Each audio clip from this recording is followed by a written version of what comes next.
Hi friends, welcome to my channel. ಇವತ್ತು ತುಂಬ ಈಸಿಯಾಗಿ ಹಾಗೆಯೇ ತುಂಬ ಕ್ವಿಕ್ಕಾಗಿ ಒಂದು ಸ್ನ್ಯಾಕ್ ರೆಸಿಪಿನ ತೋರಿಸ್ಕೊಡ್ತಾ ಇದ್ದೀನಿ. ಜಾಸ್ತಿ ಏನು ಪದಾರ್ಥಗಳನ್ನು ಬಳಸದೆ ಮನೆಯಲ್ಲೇ ಇರುವಂಥ ಪದಾರ್ಥಗಳನ್ನು ಬಳಸಿ ಇದನ್ನು ಮಾಡ್ಕೊಳ್ಳೋಣ. ಮೊದಲಿಗೆ 1 ಕಪ್ ಆಗುವಷ್ಟು ಅಕ್ಕಿ ಹಿಟ್ಟನ್ನು ತೊಗೊಳ್ಳಿ. ಈ ಅಕ್ಕಿ ಹಿಟ್ಟನ್ನು ನೀವು ಜರಡಿ ಹಿಡಿದು ತೊಗೊಳ್ಳಿ, ತುಂಬ ಸಣ್ಣದಿದ್ದರೆ ಚೆನ್ನಾಗಿ ಬರುತ್ತೆ. ನಂತರ ಒಂದು ಬಾಣಲೆನ ಬಿಸಿಗಿಟ್ಬಿಟ್ಟು ಅದಕ್ಕೆ ನೀವು ಸ್ವಲ್ಪ ನೀರನ್ನು ಹಾಕಿ, ನೀರು ಕುದಿಬೇಕು ಅಲ್ಲಿವರೆಗೂ ಇದನ್ನು ಚೆನ್ನಾಗಿ ಕುದಿಸ್ಕೊಳ್ಳಿ. ನೀರನ್ನು ನೋಡಿ, ಇಲ್ಲಿ ಈ ಥರ ಗುಳ್ಳೆ ಬರ್ತಾ ಇದೆ. ಈ ಥರ ನೀರನ್ನು ನೀವು ಕಾಯಿಸ್ಕೋಬೇಕು. ಇದಕ್ಕೇನೆ ಸ್ವಲ್ಪ ಉಪ್ಪು ಹಾಗೆಯೇ ಸ್ವಲ್ಪ ಆಯಿಲನ್ನು ಸೇರಿಸಿ ನಾವು ತೊಗೊಂಡಿರುವಂತಹ ಅಕ್ಕಿ ಹಿಟ್ಟನ್ನು ಸ್ವಲ್ಪನೇ ಹಾಕ್ಕೊಳ್ತಾ ಇದನ್ನು ಚೆನ್ನಾಗಿ ಮಿಕ್ಸ್ ಮಾಡ್ಕೊಳ್ಳೋಣ. ಅಕ್ಕಿ ಹಿಟ್ಟನ್ನು ಅಷ್ಟೇ ನೀವು ಸ್ವಲ್ಪ ಹಿಟ್ಟನ್ನು ಹಾಕ್ಕೊಳ್ತಾ ನೀವು ಇದನ್ನು ಚೆನ್ನಾಗಿ ಮಿಕ್ಸ್ ಮಾಡ್ಕೋಬೇಕು.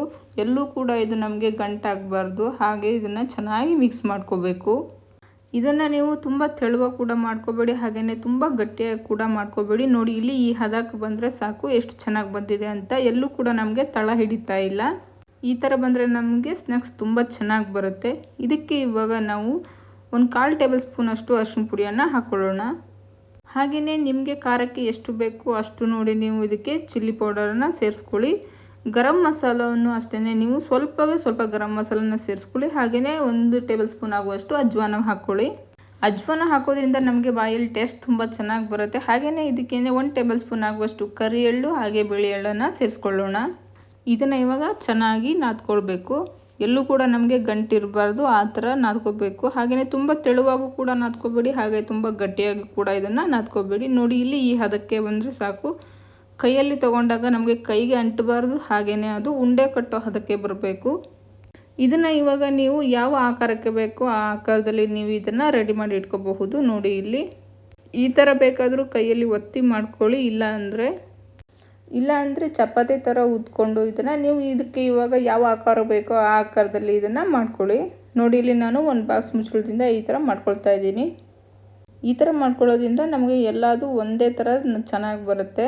ಹಾಗೆಯೇ ಇದು ತುಂಬ ಕ್ರಿಸ್ಪಿಯಾಗಿ ಕೂಡ ಬರುತ್ತೆ. ಚಪಾತಿ ಥರ ಲಟ್ಟಿಸ್ಕೊಳ್ಳೋದ್ರಿಂದ ಎಲ್ಲೂ ಕೂಡ ನಮಗೆ ದಪ್ಪ ತೆಳುವ ಆಗೋದಿಲ್ಲ, ಎಲ್ಲ ಒಂದೇ ಸೈಜ್ ಬರುತ್ತೆ. ಹಾಗೆ ನೋಡಿ, ಇಲ್ಲಿ ಎಷ್ಟು ಚೆನ್ನಾಗಿ ಬರ್ತಾ ಇದೆ ಅಂತ. ಎಲ್ಲದೂ ಕೂಡ ಒಂದೇ ಸೈಜಲ್ಲೇ ಬರುತ್ತೆ.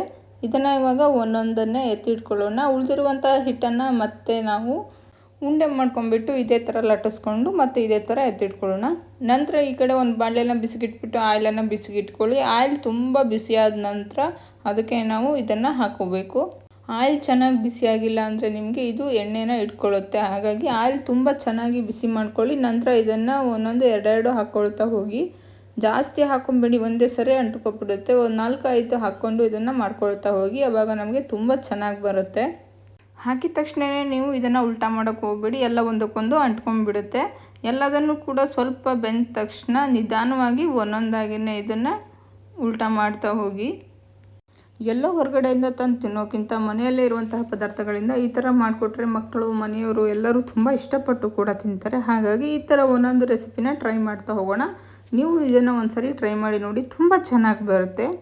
ಇದು ನಮಗೆ ಸ್ವಲ್ಪ ಕಲರ್ ಚೇಂಜ್ ಆಗಬೇಕು, ಅಲ್ಲಿವರೆಗೂ ಇದನ್ನು ಚೆನ್ನಾಗಿ ಫ್ರೈ ಮಾಡ್ಕೋಬೇಕು. ಯಾಕೆಂದರೆ ಇದು ನಮಗೆ ಎಲ್ಲೂ ಕೂಡ ಮೆತ್ತಗೆ ಇರಬಾರ್ದು, ತುಂಬ ಕ್ರಿಸ್ಪಿಯಾಗಿ ಬರಬೇಕು. ಹಾಗಾಗಿ ಲೈಟಾಗಿ ಕಲರ್ ಚೇಂಜ್ ಆದ ತಕ್ಷಣ ಇದನ್ನು ನಾವು ಎತ್ತಿಟ್ಕೊಳ್ಳೋಣ. ನೋಡಿ, ಇಲ್ಲಿ ಈ ಥರ ಕಲರ್ ಚೇಂಜ್ ಆಗಿದೆ, ಎಷ್ಟು ಚೆನ್ನಾಗಿ ಬಂದಿದೆ ಅಂತ. ಇದಕ್ಕೆ ನೀವು ಅಜ್ವಾನವನ್ನು ಎಲ್ಲೂ ಕೂಡ ಮಿಸ್ ಮಾಡ್ಕೋಬೇಡಿ. ಅಜ್ವಾನ ಹಾಕೋದ್ರಿಂದನೇ ಇದು ನಮಗೆ ತುಂಬಾ ಟೇಸ್ಟ್ ಸಖತ್ತಾಗಿ ಬರುತ್ತೆ. ನೋಡಿದ್ರಿ ಅಲ್ವಾ, ಎಷ್ಟು ಸಿಂಪಲ್ಲಾಗಿ ಹಾಗೆಯೇ ಈಸಿಯಾಗಿ ಮಾಡುವಂತಹ ಸ್ನ್ಯಾಕ್ ರೆಸಿಪಿಯನ್ನು. ತುಂಬಾ ರುಚಿಯಾಗಿರುತ್ತೆ. ಇದನ್ನು ನೀವು ಒಂದ್ಸರಿ ಖಂಡಿತವಾಗಿಯೂ ಮನೆಯಲ್ಲಿ ಟ್ರೈ ಮಾಡಿ. ಈ ವಿಡಿಯೋ ನಿಮಗೆ ಇಷ್ಟ ಆಗಿದ್ದರೆ ಲೈಕ್ ಮಾಡಿ, ಶೇರ್ ಮಾಡಿ, ಕಮೆಂಟ್ ಮಾಡಿ, ಹಾಗೆಯೇ ತಪ್ಪದೇ ಸಬ್ಸ್ಕ್ರೈಬ್ ಮಾಡ್ಕೊಳ್ಳಿ.